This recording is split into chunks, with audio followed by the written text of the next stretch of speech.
네, 오늘 정치권 이슈들은 조청래 전 여의도연구원 부원장, 윤재관 더불어민주당 정책위 부의장과 자세하게 짚어보겠습니다. 어서 오십시오. 안녕하십니까?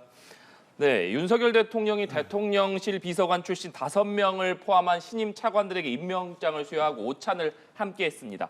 앞서 윤 대통령은 이 비서관 출신 차관들에게 이권 카르텔과 맞서서 싸워달라, 또 제가 아닌 헌법에 충성해달라 이렇게 당부한 것으로 전해지고 있는데요.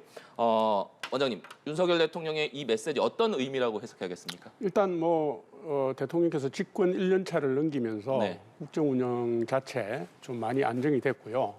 지난 5월에 2년 차로 들어올 시점에 그때 잘 아시는 것처럼 한미 정상회담, 한일 정상회담 있었고 G7 정상회담 갔다 오시는 바람에 그 외교 안보적 현안들 때문에 사실은 집권 2년 차의 의미가 조금 희석된 측면이 네. 있었습니다. 그러니까 그 외교 안보 현안들을 잘 지금 했기 때문에 대통령께서 이번에 이제 그 2년 차에 집권 2년 차에 국민들에게 약속하신 내용, 그간의 대선 과정에서 공약한 내용 등을 중심으로 해서 국정 운영 과제들을 강하게 밀어붙이겠다. 그리고 정부 부처의 그간의 비정상적인 부분들을 정상화하는 부분, 이 부분들도 본격 착수하겠다 이 뜻이고요. 이권 카르텔에 맞서달라 이 부분은 약탈적 정책들 있었으면 그거는 폐지하든지 방향 대안 모색을 해야 된다는 네. 뜻이고, 그다음에 헌법에 충실하라는 얘기는 대선 때부터 쭉 하셨는데 자유민주주의와 시장경제 중심의 정책들 해서 나라를 안정시켜달라, 국정을 그렇게 이끌어달라는 당부 말씀을 하신 걸로 이해하고 있습니다. 네. 통상적으로 개각이라고 한다면 장관을 교체하는 경우가 통상적인데 이번에는 네. 차관들을 대규모로 교체를 했고 네. 말씀해 주신 대로 이권 카르텔과 맞서 달라는 이 부분에 좀 방점이 찍혀 있는 것 같은데 어떻게 네. 보고 계십니까? 검사 때의 인식과 생각 이런 것들을 가지고 대통령직을 수행하고 있는 게 아닌지 심히 우려스럽습니다. 왜냐하면 대통령이 직접 나서서 계속 악역 배우들을 계속 무대 위에 올리고 계세요. 이렇게 계속 국민들에 대해서 시정해야 될 거나 개혁해야 될 것들은 분명히 있겠죠. 근데 이러한 대통령이 나서서 계속 어떤 국민들을 계속 나쁜 사람으로 몰아서 악역 배우를 만들어서 계속 싸우고 있는 거예요. 그런 와중에 정말 해야 될 일들을 하지 못하고 있는 거 아닌가 생각이 들고요. 헌법 정신 얘기를 하실 거면 본인에게 좀 다시 자문해 주셨으면 좋겠다. 이렇게 정치를 극한의 대립으로 몰고 이 사회를 계속 이 정쟁의 도가니 속에 계속 몰아가는 것이 헌법 정신에 맞는 것이냐. 뒤에 또 얘기하겠습니다마는 통일부에게 주어져 있던 그동안의 역할을 전면 부정하고 통일부를 그냥 대북에 대한 이 북한에 대한 공격의 앞상자라고 하는 형식으로 가는 것이 정말로 헌법 전문에 나와 있는 평화적인 통일과 관련된 헌법 정신에 맞는 것이냐, 이런 문제에 대해서 묻지 않을 수 없습니다. 죄송스럽습니다만 이권 카르텔을 가지고 얘기하실 거면 검찰의 지금의 문제에 대해서 얘기를 하셔야 되는 거죠. 왜냐하면 마약 수사를 하던 사람이 갑자기 그 마약 수사의 피의자를 변호하고 있는 법무법원에 가서 한다든가 유아인 이 배우를 얘기하는 겁니다. 여러 가지 지금 갑자기 박영수 특검과 관련돼서 그 검찰 출신이 아니면 그렇게까지 부실 수사했겠습니까? 번번이 50억 수사와 관련돼서는 검찰 출신들에 대해서는 전부 다 구속영장이 기각되고 있습니다. 제대로 수사 안 한다는 거죠. 이렇게 자기 검사와 자기들을 위해서는 대충 일하고 자기들의 이권을 위해서는 철저히 뭉치면서 다른 국민들에 대해서는 이권 카르텔을 가지고 계속 이것을 범죄 집단화하는 것이 정말 옳은 것인지 국민들은 판단하실 거라고 생각합니다. 네.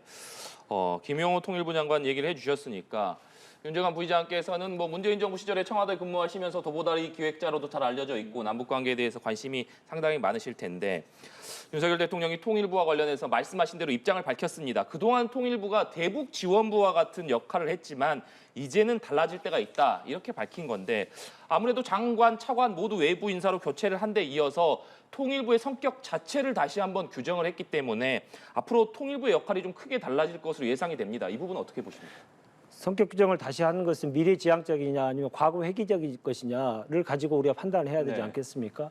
전형적으로 과거 회귀입니다. 70년대 통일호는 북한의 정세 분석 그리고 북한에 관련된 대국민적으로 해야 될 여러 가지 이데올로기적인 측면에서 퍼뜨려야 될 내용들을 가지고 연구했던 연구했던 기관으로 전락을 했었던 지난해 역사가 있는데요.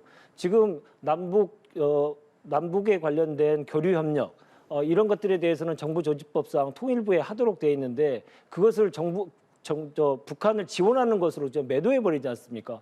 그러면서 북한에 대한 정세 분석을 하라. 통일부가 하라 이렇게 지시를 내렸는데 이것은 70년대로 돌아가겠다는 얘기거든요. 그래서 결국 오늘의 대통령의 발언은 크게 두 가지 문제가 있는데 첫 번째는 통일부의 역할을 과거에 대결 중심에 있었던 70년대 40년 전으로 뒤로 돌아가라고 하는 과거 회귀형 발언이고 두 번째로는 현재 통일부에게 주어져 있는 정부조직법상의 역할 이걸 하지 말라고 얘기하는 겁니다. 법을 위반한 거죠. 탈법을 하라는 얘기입니다. 이런 두 가지 측면에서 문제가 있는 발언이다 생각합니다. 네, 원장님 말씀 들어볼까요? 이번에 뭐 장관, 차관, 그다음에 대통령실에 통일비서관까지 바뀌었어요. 네. 그러니까 대통령께서 아주 강력한 의지를 내비치신 거다 이렇게 보는 것이고요. 지금 우리 국민들이 다 알고 계십니다. 사실은 뭐 문재인 정부 때 5년 동안 한반도 평화 프로세스라는 미명하에 사실은 북한의 핵이 고도화됐다는 걸 뭐 부인할 수 없지 않습니까? 그리고 미사일 도발 수차례 했고요. 군사 도발 수차례 했고 그다음에 남북 공동연락사무소를 일방적으로 폭파하는 등등의 뭐 차마 입에 담지 못할 사건 사고들이 있었습니다. 그런데 통일부가 뭘 했습니까? 뭐 남북 교류 협력 뭐 화해 뭐 이런 차원에서 사실은 대북 지원 부서가 됐다는 게 그런 뜻이거든요. 네. 제가 볼 때도 그렇고요. 이게 통일부가 신설된 게 1957년입니다. 그로부터 명칭이 3번이 바뀌었는데요. 제가 볼 때는 57년 이후 지금까지 지금이 제일 무기력한 형태의 통일부다. 이 점을 말씀드리고 싶고요. 지금 뭐가 미래지향적인지 저는 잘 모르겠습니다만 말씀하시는 뜻을 국민의 안전과 국가의 그 평화를 지키는 게 어떻게 그런 식으로 양보해서 핵무기를 고도화시키는 거라는 건지 저는 그 논리를 납득하기 힘듭니다. 윤석열 대통령은 사실은 지금까지 헌법적 가치에 기반한 상호주의 얘기를 지속적으로 해왔고요. 그다음에 북한의 인권 실태 개선 문제도 얘기를 했었고 그다음 북한 핵 문제에 대한 외교적 군사적 대응 등등의 기조를 이미 밝히셨습니다. 그죠? 대통령이 취임하시고 1년 몇 개월이 지났는데 통일부가 이 부분과 관련돼서 아무런 의미 있는 역할도 못했습니다. 저희가 볼 때는 크게 미흡했다고 보고요. 지금이라도 통일부의 명칭에 걸맞는 역할을 찾아서 하기를 바랍니다. 네. 그렇다면 원장님께서 보시기에 앞으로의 통일부의 역할 좀 어떻게 달라질 것이라고 전망을 하시나요? 지금까지는 뭐 사실은 지원하는 역할만 했잖아요. 네. 뭐 저쪽에서 김여정 씨가 여기에 뭐 대북 전단 문제 얘기하면 따라서 뒷받침하는 역할을 하고 아무런 존재감이 없었습니다. 왜냐하면 개성공단 문제라든가 북한이 일방적으로 관계를 끊고 난 이후에 남북 교류 협력을 뒷받침할 만한 사업 자체가 없었거든요. 제가 볼 때는 죄송하지만 무의도시가 한 건데 북한 인권 실태 개선 문제도 유엔의 결의문에도 문재인 정권 5년 동안 거의 참여를 안 했지 않습니까? 엄존하는 우리 한반도 국민이거든요. 이 부분에 대한 삶의 실태 개선 사항 이런 걸 해야 되고요. 네. 그다음에 외교적 안보적 노력을 기울이는 것, 군사 도발이라는 핵 문제와 관련된 외교적 안보적 노력에 있어서 일조해야 될 건 일조해야 되고요. 특히 북한의 동향 파악이라든가 이런 걸 해서 외교부라든가 국정원이라든가 정부도 공유하고 역할 공간을 점점 키워나가야죠. 네. 저는 그렇게 보고 있습니다. 네. 한 가지만 제가 꼭 말씀드리고 싶습니다. 이 부분에 관련돼서 양당의 견해 차이가 상당히 크고 국민들의 생각도 많이 좀 다릅니다. 그것도 인정하더라도요. 한 가지는 팩트는 분명하게 얘기 드리고 싶습니다. 남북 관계에서 일방적으로 대결이냐 대화냐 일방적으로 한 곳에 흐르게 되면 어떤 경우든 일방주의가 흐르게 되면 그 후과가 따를 수밖에 없습니다. 전 세계 지금 추세를 한번 보십시오. 미국과 중국이 격한 대립을 하고 있습니다만 지금은 이제 다시 대화하기 위해서 지금 노력하고 있습니다. 북한과 일본 그동안 거의 적대 국가처럼 계속 했지만 지금 물밑교류를 계속 하고 있는 모습들이 계속 보이고 있습니다. 이렇게 세계적인 추세가 대결에서 대화로 계속 가는 추세에 가고 있는 거거든요. 근데 대한민국만 윤석열 정부만 모든 것에 대화의 끈에 관련돼서는 다 끊어버리고 대결 중심으로만 계속 가고 있는 것, 이것이 정말 옳은 것이냐, 이거에 대한 문제 제기인 것입니다. 그래서 워낙 원컨대요. 여러 가지 하고 싶은 대로 하시겠죠. 그러나 북한과의 대화, 이 끈을 놓으면 안 되는 것이고, 그것을 하기 위한 가장 기본적인 게 통일부의 기능, 남북 교류 협력에 대한 기능을 부정한다는 것은 대한민국을 아주 위험에 빠뜨리는 길이다. 이렇기 때문에 이 문제를 제기하는 것입니다. 네. 저도 말씀 좀 드려도 되겠습니까? 윤석열 정부가 대화와 교류를 거부한 적 없습니다. 이 말씀을 조금 호도하시는 것 같은데요. 우리 국민 지금 5천만 명이 북한 핵을 머리에 이고 있거든요. 그런데 우리가 가지고 있는 것은 재래식 무기밖에 없습니다. 그러니까 우방들과 북한 핵 문제를 공동 대응할 수밖에 없는 상황이고요. 이 문제와 관련해서 북한이 지속적으로 우리 정부를 속이고 우리 국민을 속이면서 대화의 문을 닫아왔던 겁니다. 지금 윤석열 정부가 북한하고 대화하지 않는다고 그랬습니까? 평화를 추구하는 방식에 있어 의미가 다르다는 것이지, 무기력하게 내주고 아무 방비도 없이 국민들의 재산과 생명을 담보물로 맡기는 건 안 된다라는 상호주의를 얘기하는 것이지, 그게 어떻게 대화를 거부하는 것입니까? 저는 그건 말씀이 좀 잘못됐다고 봅니다. 네, 알겠습니다. 다음 주제로 넘어가 보겠습니다. 오늘 나온 윤석열 대통령 국정수행평가부터 보시겠습니다. 저희가 매주 월요일이면 거의 윤석열 대통령의 국정수행평가에 대해서 분석하고 있는데, 오늘은 3주 연속 상승해서 5주 만에 40%대를 회복을 했습니다.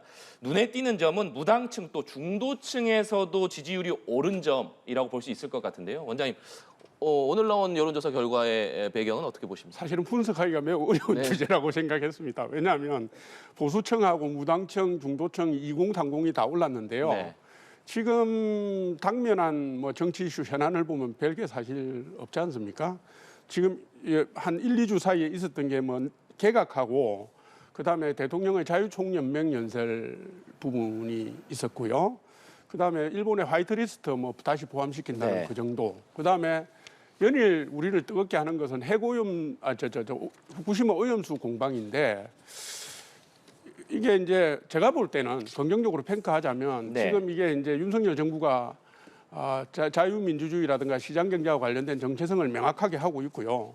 국정 운영 전반에 있어서 논란거리가 없이 안정적으로 운영되다 보니까 그 전반적인 안정 기조가 국민들 여론 속에 반영된 것 아닌가. 저는 이 지금 흐름을 굉장히 좋게 보고 있습니다. 그러니까 특별한 지금 외교 안보 이슈가 있는 것도 아니고, 특별하게 긍정적인 포인트가 있는 것도 아닌데, 이게 상승 기조로 간다는 것은 상당히 좋은 징조 아니냐, 이렇게 보고 있습니다. 특별한 이벤트가 없는데도 지지율이 상승세를 유지하고 있다는 것은 상당히 좋은 징후로 보인다, 이렇게 분석해 주셨습니다. 의장님께서는 어떻게 보십니까? 지난주 여론조사는 어떻게 조사하느냐에 따라서 많이 좀 차이가 있죠. 지난주 주말에 발표된 갤럽 여론조사 결과는 그 지지난주와 큰 차이가 없이 36%로 동일하게 나왔습니다. 근데 리얼미터 조사는 조사 방식이 좀 다르기 때문에 그 결과에 대해서 특별한 의미를 부여할 수 없다라고 하는 것에는 저도 동의하고요. 근데 다만 이런 거에 대해서는 좀 얘기를 꼭 드리고 싶습니다. 자유총연맹 관련된 발언을 가지고 말씀드렸는데, 반국가 세력이라고 하는 극단적인 대립의 언어를 대통령의 입을 통해서 계속 나오고 있는 것, 이것이 일정 정도 단기간에는 효과를 발휘할지 모르겠습니다. 그러나 남북 문제라든가 외교 안보 문제마저도 국내 정치에 이용해서 정쟁에 활용하려고 하는 것, 그것은 단기간에는 지지율이 좀 오를 수 있지만 장기적으로 봤을 때는 국가에게 큰 독이 된다. 이 말씀을 꼭 좀 드리고 싶습니다. 네. 그리고 여론조사 결과를 보면 지역적으로는 부울경이 많이 올랐던데요. 앞으로 여론조사 추이를 좀 지켜볼 필요가 있는 것 같습니다. 네. 윤석열 대통령이 자유총연맹 행사장에서 발언했던 반국가 세력이라는 얘기에 대해서도 짚어주셨는데, 이 부분 얘기도 들어보겠습니다. 아니, 일반적인 얘기 아닙니까? 사실은 북한이 핵 능력을 고도화하고 있을 때 문재인 대통령께서 전 세계 다니시면서 안보리 제재 풀어달라고 말씀하셨잖아요. 객관적으로 하셨습니다. 그거는 팩트인데, 그리고 반국가 세력이라는 말씀 그 뜻에 하들짝 놀라고 반응하는 거 보면서 이게 민주당이 아픈 데구나, 이렇게 저는 생각을 했습니다. 대통령께서 그게 정치적 목적까지 고려해서 타겟을 정해서 저는 하신 말씀은 아니라고 봅니다. 그렇게 하셨을 리도 없고요. 네. 팩트가 정확하게 좀 틀린 걸 저도 말씀드릴 수밖에 없는데요. 문재인 대통령께서 계속 하셨던 얘기는 북한의 비핵화의 진척에 따라서 그에 따른 상응 조치가 필요하다는 거지 그거 아무 상관없이 대북 제재를 먼저 풀어달라 이렇게 말하신 적 없거든요. 팩트를 너무 왜곡하시는 것 같고요. 대통령께서도 이번에 발언하실 때 종전선언을 가지고 완전히 가짜 뉴스를 얘기하셨어요. 종전선언을 하고 나면 유엔사를 해체하자 이런 얘기 나오셨는데 종전선언을 하고 나서 유엔사에 대한 얘기는 전혀 하지 않았고요. 종전선언과 평화협정은 다른 것이기 때문에 평화협정을 하지 않는 이상 유엔사 문제를 얘기할 이유도 없었던 겁니다. 그럼에도 불구하고 종전선언을 가지고 유엔사 해체를 주장했다라고 또 가짜뉴스를 얘기하셨어요. 이런 문제들에 대해서 북한과의 관련된 문제들에 대해서 사실을 호도하시는 문제를 계속 얘기하시는데 좀 지양해 주셨으면 좋겠다는 생각이고요. 특전사 출신의 전직 대통령, 대한민국의 국방의 의무를 명확하게 하고 가장 최전방에서 했던 특전사 출신의 대통령이 반국가 세력이라고 얘기하는 것에 대해서는 정말 깊이 성찰을 하시기 바랍니다. 아니 문재인 대통령을 직접 모시셨으니까 저도 이제 조금 자제는 하겠습니다. 그런데 사실은 유엔사가 정전협정에 기반하고 있는 겁니다. 정전협정에 기반하고 있는 유엔사를 정전협정을 끝내서 종전선언으로 가면 유엔사의 존립의 기반이 사실 약해지는 게 맞고요. 그다음에 문재인 대통령께서 세계를 다니실 때 북한의 비핵화 약속을 믿어달라고 말씀 안 하셨습니까? 뭐가 가짜 뉴스라는 겁니까? 저는 정말 그거는 사실에 근거해서 얘기를 해보자 이 얘기죠. 그 종전선언에 대해서 좀 공부를 조금 해주셨으면 좋겠는데 종전선언은 지금 휴전협정을 가지고 평화협정으로 가기 위한 중간 단계, 평화협정으로 가기 위한 문을 열자는 것입니다. 그래서 그것은 정치적인 선언이고 그래서 전 부시 대통령이 제안했던 내용이고요. 그 관련해서 미국 국회의원들도 그에 대해서는 지지했는데 그러면 전 부시 대통령, 미국 국회의원들도 반국가 세력입니까? 아니 북한이 지난 수십 년 동안요 평화협정 얘기를 꺼내기 위한 전 단계로서 종전협정 문제를 언급했던 거는 우리 국민들이 다 알고 있습니다. 종전선언에서 끝날 거라고 누가 봅니까? 그거는 1단계라고 보는 것이고요. 그래서 그 의도를 짚어서 그걸 미연에 막아야 된다는 뜻으로 말씀드리는 것인데 그게 어째서 가짜입니까? 한반도 평화를 가자는 거에 대해서 반대하신다는 표현으로 느껴져서 한반도 평화를 반대하시면 어떻게 합니까 정치권이? 아니 국민의 생명과 재산을 지키는 방향으로 대북 관계도 풀어나가야지. 그렇게 무작배기로 양보할 내용은 아니잖아요. 저희가 또 다음 주제로 넘어가 보도록 하겠습니다. 일본 후쿠시마 원전 오염수의 안전성을 검증해온 국제원자력기구 IAEA가 내일 일본 정부에 최종 보고서를 제출할 가능성이 높은 것으로 전해지고 있습니다. 그렇기 때문에 정치권에서는 계속해서 공방이 뜨거워지는 모습인데 일단 국민의힘과 민주당의 시선은 완전히 다른 것 같습니다. 국민의힘에서는 이 보고서가 안전하다라는 내용을 담고 있다면 국민적인 불안감이 좀 잠재워질 것이다. 이렇게 전망을 하고 있는 반면에 민주당에서는 IAEA의 이 보고서를 객관적 사실로 믿을 수 있을 것이냐 이런 우려를 좀 표명하고 있습니다. 이 부분에 대해서 원장님 어떤 의견 가지고 계십니까? IAEA가 국제원자력 기구가 후쿠시마 오염수 문제를 그 배출 기준을 검토하기 시작한 게 2021년입니다. 잘 아시는 것처럼 2021년 4월 일본이 방류 결정 그 국제사회에 그걸 밝혔고요. 그때는 잘 아시는 것처럼 문재인 대통령 시절입니다. 그때부터 해가지고 지금까지 해왔기 때문에 지금 국제원자력 기구의 검증이라는 것이 어제 오늘 한 달, 두 달 사이에 가고 있는 건 아닙니다.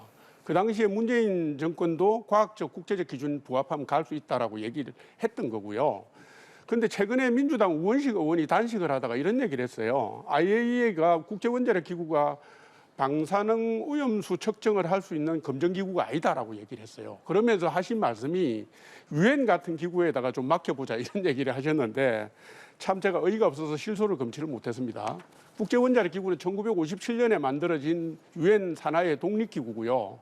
그 모든 활동이 유엔 총회에 보고가 되고 있습니다. 지금 잘 아시는 것처럼 핵이나 방사능 사고, 비상사태에 대응할 수 있는 그런 기구의 역할을 가지고 있고 그리고 고도의 전문성과 객관성을 인정받고 있는 것인데 이거를 민주당에서는 IAEA도 해체해야 된다 이렇게 얘기를 합니다. 그러면 도대체 뭘 가지고 뭘 믿고 하겠다는 건지 일반적으로는 정치권이든 정부든 국민이 불안해할 수 있는 상황이 생기면 옛날에는 그랬습니다. 국민들이 불안하지 않게 그죠? 야당이 반대를 하더라도 이 불안감을 줄일 수 있는 방향으로 대안 제시를 하거나 정부에다가 촉구를 하는 수준이었는데 지금은 정부가 내놓은 안에 대해서 민주당이 장외 집회하면서 당내에서든 정부가 내놓은 오염수 기준 충족 문제라든가 거기에 대한 대응 방향에 대해서 이런 방구 언급을 안 합니다.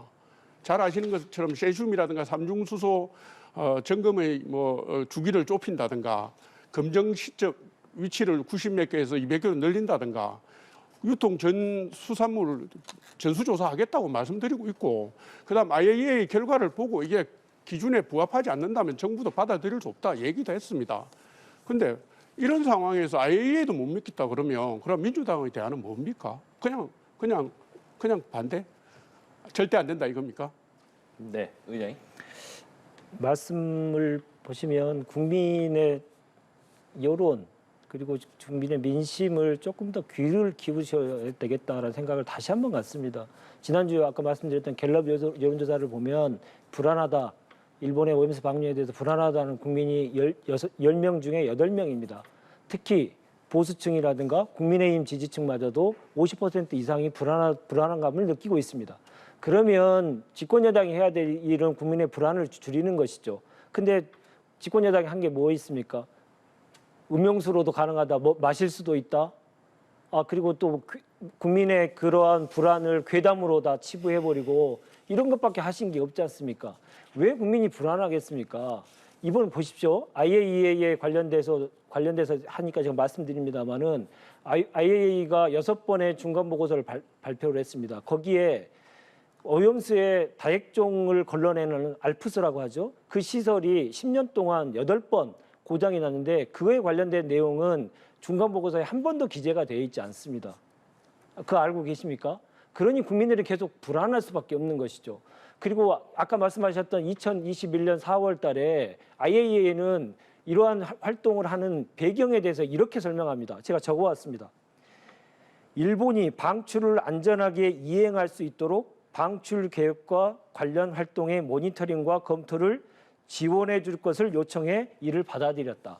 이것은 무슨 말이냐면 일본이 오염수를 해양 방류하는 것이 할 수 있느냐 못하느냐 이걸 검토하는 것이 아니고 일본이 지금 계획하고 있는 것을 지원하겠다는 겁니다.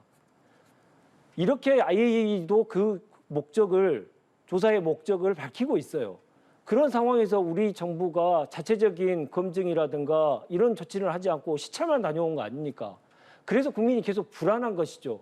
그 불안한 감을 계속 덜어주기 위한 노력을 하셔야지 왜 국민을 괴담 유포자로 그렇게 모십니까? 정말 지금 하고 계시는 걸 보면 여론조사도 안 보십니까? 아까 여론조사 좀 오르는 거에 대해서 도취될 수 있습니다만 국민들은 지금 나의 안전이 정말 보장될 수 있는지에 대해서 계속 불안해하고 있습니다. 그에 대해서 답을 하시기 바랍니다. 야당은 불안에 대한 대안이 뭡니까? 야당은 어떤 미래의 청사진을 갖고 계십니까? 야당에게 대안을 완전히 요구하는 건 아닙니다. 일본이 방류하기 전에 국제원자력 기구에다 요청할 수 있는 겁니다. 요청한 사실의 문구를 가지고 지금 말씀하시는데 그러면 지난 2년 동안에 해왔던 검증의 과정들이 전부 그럼 오류다 이렇게 보시는 겁니까? 못 믿겠다. 아니면 지금 일부 의원이 말씀하시는 것처럼 해체해라. 그렇게 하시고 난 뒤에 국민을 안심시킬 수 있는 대안을 어떻게 만들겠습니까? 그리고 우리 정부가 가가지고 우리 시찰단이 갔을 때 민주당 뭐라고 그랬습니까? 시찰단 결과 보고서 나오기 전에 못 믿겠다고 그랬잖아요. 일본의 그 민주당 의원들이 방일단 만들어서 가셨을 때 좌파 인사 한 명 만나고 도쿄 전력도 못 만나고 정부 관계자 못 만나고 10km 떨어진 방파제에서 보고 온 분들이 와서 못 믿겠다고 한 거 아닙니까? 그럼 우리 시찰단이 가서 다액종 제거 설비라든가 이런 걸 다 보고 왔으면 일단 그거는 듣고 그다음에 문제점이 있으면 지적한 다음에 대안을 만드시든지 반대를 하시든지 하셔야지. 지금 몇 개월 동안 민주당이 한 것은 길거리에 나가서 뭐 똥을 먹어도 그거는 못 묻겠다. 핵 오염수다, 핵 폐수다. 그 얘기밖에 더 했습니까? 그 한쪽 말만 계속 하시니까 제가 반론이 아닌데 팩트만 언론에 다 나온 내용 아닙니까? 팩트만 말씀드리면요. 실찰단에 가셨을 때 민간 전문가들은 왜 안 데려가셨습니까? 왜 언론은 동행하지 않으셨습니까? 그리고 여야가 합의한 청문회, 오염수 관련된 청문회를 왜 지금까지 계속 여당은 거부하고 있습니까? 그런 식으로 시찰을 정확하게 하셨고 검증을 정확하게 했으면 국민들에게 그걸 알려야죠. 왜 국회의 업무를 방해하고 계십니까? 또 하나, 야당이 민주당이 지금까지 대안을 제시한 거 하나도 없다라고 얘기하시지만 그런 말씀을 하시는 그 여당은 무엇을 제시했습니까? 그러나 야당은 과거의 집권 세력으로서 두 가지를 대표적으로 얘기했습니다. 지금 피해가 현실화되고 있는 가능성이 대단히 높기 때문에 피해 지원 특별법을 여야가 같이 논의하자라는 제안을 먼저 했고요. 두 번째로는 유엔총회 관련돼서 유엔총회의 오염수와 관련된 해양투기에 관련된 안건 지정을 촉구하자. 이런 얘기라도 저희들은 하고 있지 않습니까? 근데 여당은 지금 하고 있는 일이 무엇입니까?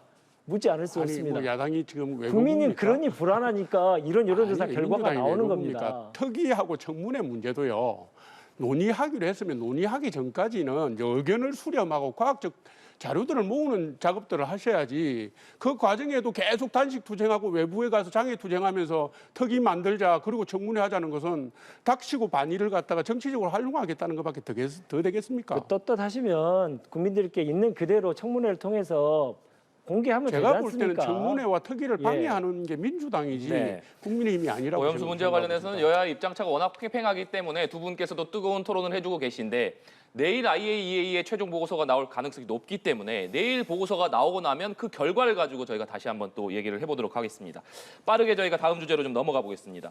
민주당 얘기부터 해볼 텐데요. 이낙연 전 대표가 어제 광주 5.18 민주묘지를 참배한 뒤에 정부가 무능한 데다 폭주하고 있다 이렇게 쓴소리를 하면서 민주당이 이런 때 역할을 해줘야 되는데 미흡하다. 민주당이 국민 눈높이에 맞는 혁신을 해야 된다. 이렇게 지적을 했습니다.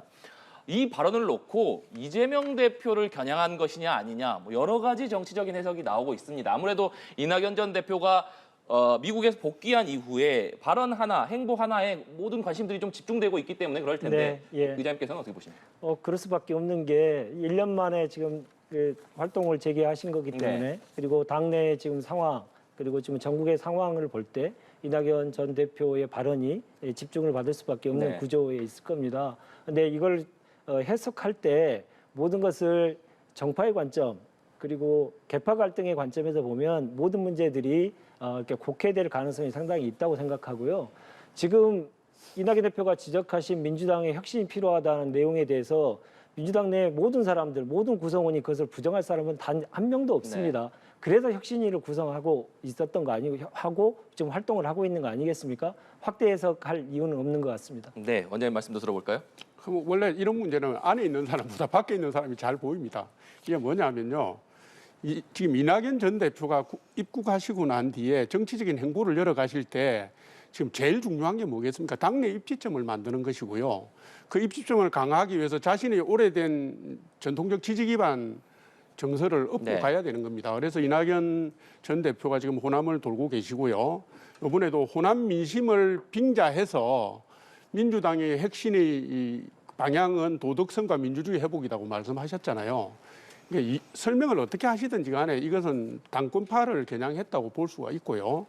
다만 지금 여야 간에 이게 뜨거운 현안들이 많기 때문에 이낙연 전 대표가 이게 당내 분란이 될 수준까지 내부적인 알력이나 갈등을 키우지 않으려고 하는 노력은 보이는 것 같다. 이렇게 이해하고 있습니다. 이낙연 전 대표의 발언과 더불어서 주목을 받은 것이 바로 이 부분입니다. 친박근혜계 좌장으로 꼽혔던 최경환 전 경제부총리가 최근에 이준석 전 대표를 비롯해서 청년 정치인들을 만났습니다. 최경환 부총리 내년 총선에 출마할 것이냐 이것을 놓고서도 관심이 쏠리는 상황인데 이준석 전 대표를 비롯한 청년 정치인들을 만나서 보수 연합군을 언급을 했고 또 보수 대통합이 필요하다 이렇게 강조하는 것으로 전해지고 있습니다. 어떤 의미라고 봐야겠습니까? 저도 그걸 유심히 봤습니다. 6월 30일 날 강남에서 식사를 하셨던데 저 이준석계 청년 정치인들과 같이 하셨어요. 근데 이제 그 내용 중에 제가 조금 유심히 본 것은 유승민, 나경원, 안철수 그리고 박근혜 전 대통령까지 해서 보수 연합군을 구성해야 된다. 그래서 액면 그대로는 옳은 말씀이고 맞는 말씀인데요. 퇴임하신 박근혜 전 대통령까지 언급을 한 걸 보면 제가 볼 때는 일종의 새로운 중진 역할론, 총선에 임하는 당의 구도를 새로 짜야 된다라는 의도로 읽혔습니다. 그래서 저는 뭐 가감 없이 그걸 보면서 이분이 출마하시겠구나 이렇게 생각했습니다. 네. 이와 더불어서 일각에서는 이것이 현 정부의 주류인 친윤계, 아무래도 이준석 전 대표나 최경환 전 부총리는 친박계로 꼽히는 인물들이다 보니까 친윤계와 친박계 간의 총선을 앞둔 신경전이 좀 개막하는 것 아니냐 이런 네. 분석들도 나와요. 이 부분 아까, 어떻게 보십니까? 아까 말씀하신 대로 바깥에 보면 더 잘 보인다고 네.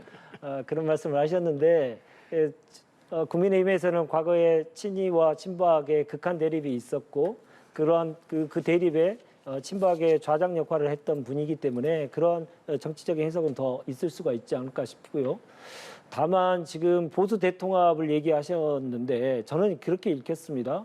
지금은 거의 윤석열 정부가 이명박 정부의 시즌 2라고 할 정도로 인사에 관련된 문제에 대해서는 이명박계 출신들을 등용을 하고 있고 대북 문제나 여러 가지 문제에 대해서 정책적으로도 많이 따라가고 있습니다. 이러한 상황에서 보수 대통합에 대한 의미는 친윤계 그리고 친이계들이 거의 장악할 수밖에 없는 공천의 문제에서 친박계를 학살을 하게 되면 보수 대통합이 안 될 것이다라고 하는 워닝을 주는 게 아닌가라는 생각이 들고요. 그것이 그렇게 되면 보수 대통합이 되지 않으면 총선에서 승리하기 어렵다 이런 메시지를 날리신 게 아닌가 저는 그렇게 해석하고 있었습니다. 네, 알겠습니다. 오늘 두 분 말씀 여기까지 듣도록 하겠습니다. 지금까지 조청래 전 여의도연구원 부원장, 윤재관 더불어민주당 정책위 부의장과 얘기 나눠봤습니다. 오늘 말씀 고맙습니다.